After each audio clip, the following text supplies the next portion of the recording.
Hey y'all, so I realized after starting this YouTube channel a couple of months ago that I haven't formally introduced myself. So hi, I'm Sydney. You guys already probably know that by now, and I'm so glad that you guys are here. We are in shock with the amount of people that are watching this channel and have kind words for the changes that we are making here to this already iconic garden in Oklahoma City. And we thank you so much for watching, and it's just, I'm amazed at how many people are actually interested in what we're doing here. So thank you guys for being here, but I really wanted to jump on here and introduce myself, give you guys a little bit about information about myself, where I found my love of gardening, and how I'm standing here in this current garden. So initially, let's just start with a little bit about me. I'm from a very small town in Oklahoma. For you fellow Oklahomans, I'm from Marlow. It's in between Rush Springs and Duncan.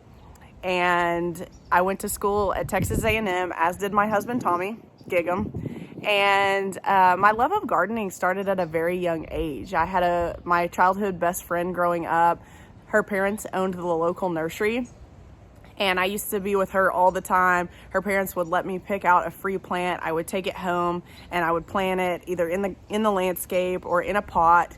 And my mom is a terrific gardener as well. She enjoys gardening. And so, I come by it honestly. I think my love of gardening came from being exposed to it at an early age and having a parent that was a great gardener as well. And so the next thing is, you're probably wondering how I'm standing here in an iconic garden of Oklahoma City that so many people around here love, and so many people on YouTube love and are invested in. And this is a garden that you guys have probably already seen a million times on YouTube. But I got to know Linda because we just lived down the street. I mean, literally 8 houses down. We lived on the same side of the street, on the same street, and Linda came by one day and talked to my husband, Tommy, because, he was out working in the front yard, and struck up a conversation, and it kind of snowballed from there. And she came to me and she said, hey, would you be okay with us shooting the front and the back landscape of your house? Because we had actually just completely renovated the entire landscape. And when we moved in, there wasn't a lot of landscaping at all. There was a little bit in the front, absolutely nothing in the back. And we took it down basically in house terms to the studs. We actually dug about 10 inches of soil out of the front yard and started over with some soil because we were having some fungal issues that we couldn't get under control. And we completely overhauled the sprinkler systems and the front and the back. And, it was a complete overhaul. So I have some pictures of that somewhere. And at some point I will get those on here, some before and afters, and show you guys kind of how that looked.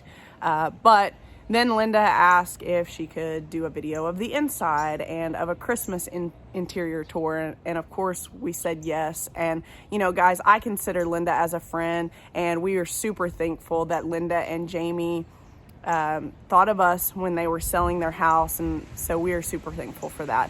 But something else about gardening is just, I love it. I enjoy it. I find it peaceful. I find it relaxing. I like coming out here, and I like digging in the dirt, and I like sowing seeds, and I like seeing the germination from such a small seed turn into something that's really, really beautiful. And so that's just what we're trying to accomplish here in this garden. And while we may be making some changes, we hope that everybody can still find beauty in this garden, even though there are going to be changes from how Linda had this garden, and her garden was beautiful, and I totally respect that. It's just not necessarily what suits our lifestyle the most, because my husband and I, we both work 9-to-5 jobs, and let's be honest, this garden and the potager, trimming boxwoods is a lot of maintenance.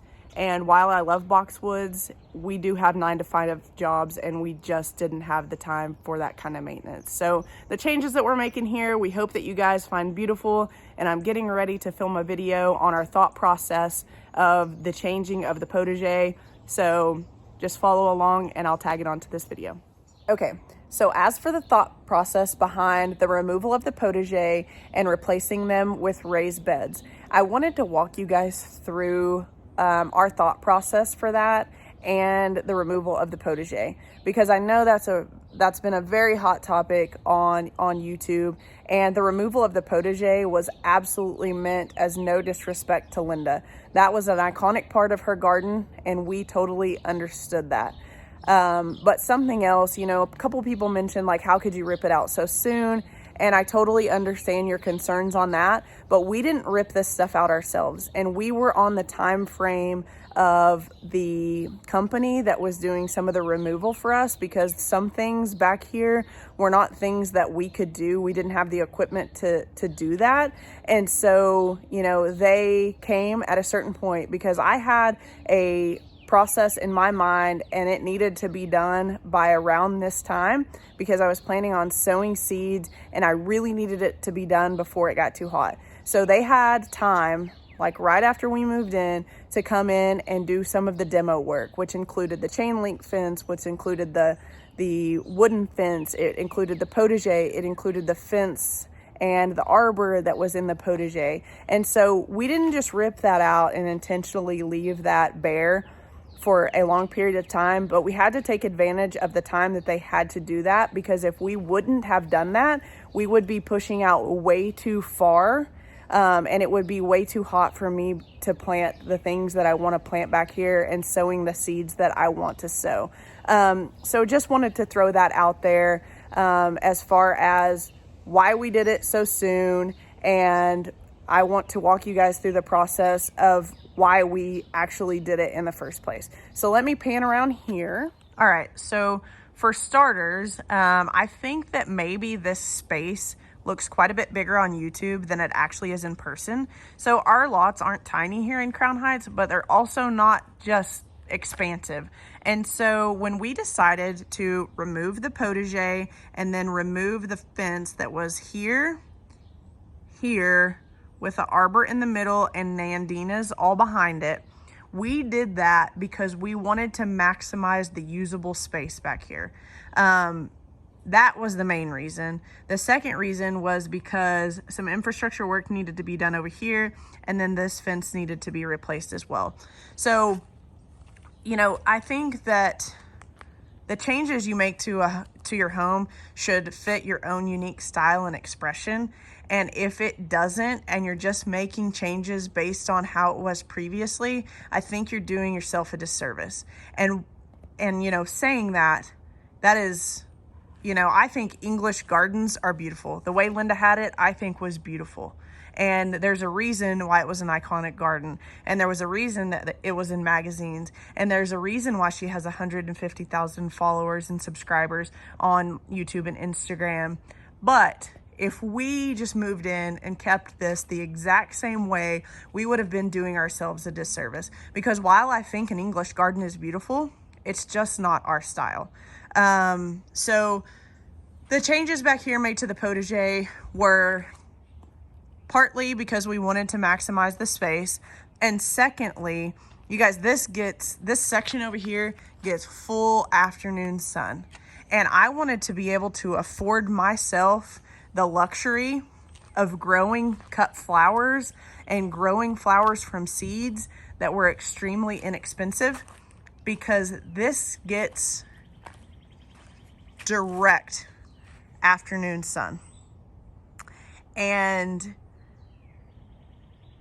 you know, it gets really hot here in the summers. It can get, you know, weeks over 100 degrees, and that's tough for any plant back here, including a hedge of boxwoods. So I didn't want the maintenance of having to pour water to a boxwood hedge, and I didn't want the maintenance of trimming it up, and I didn't want to have to put shade cloth over it. I wanted to afford myself the luxury of saying, hey, it's too hot and everything back here is just absolutely frying, and I'm going to take a break from the cut flowers that cost me next to nothing to seed because they were cheap.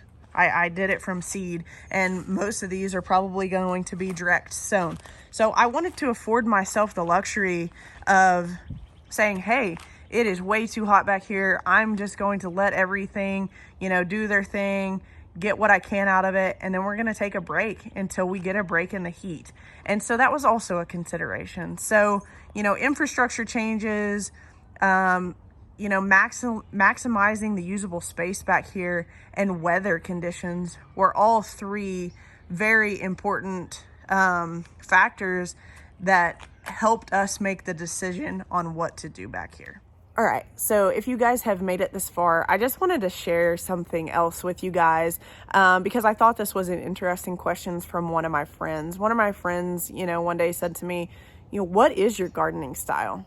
And I said, you know, that's a great question. I'm not sure my gardening style is defined by any one style. Like, I think you could clearly come to this house when it was still Linda's and say, this is a very English garden. And so when I think about my gardening style, I like defined borders, whether that be from plants or raised beds or, you know, edging or grass or something like that. And so I like defined borders. I know that. I have a pretty tight color palette. I like purples, I like blues, and I like greens. And I like different shades of greens, but those are kind of my color palette. And you know, I like tidiness. I like evergreens. I like a lot of winter interest in my gardens. And so, you know, I don't really know exactly what gardening style mine falls into. I also like modern touches and symmetry. So I love my geometric planters, and I think a lot of other people do too. I've had so many questions on those, but I like the thrown in, you know, modern touch, like the geometric planters, and I like the symmetry of raised beds. And I like some of the cooler tones of like this bronzy black grayish color that was already used on the fence. And so I don't really know, you know, what my gardening style falls into, but those are the things that I like, and those are the things that I buy, and those are the things that I put into my garden, and that makes it my own unique style. Nobody's garden is the exact same style. You know, it could be English, but it's not the same English style as someone else's English style. And so I think it's important to remember that beauty comes in so many different forms, and, you know, your style of interior decorating or your style of gardening doesn't necessarily have to fall into one category. It's okay if you're you. It's okay if you express your own unique likes and wants and needs, and that's what makes it you. That's what makes it a home. So thank you guys so much for watching. I hope that, number one, this video gives you guys a little bit of insight to myself and my thought process, and number two, allows you guys to understand our reasonings for the removal of the potager. So thank you guys so much for watching. We appreciate it.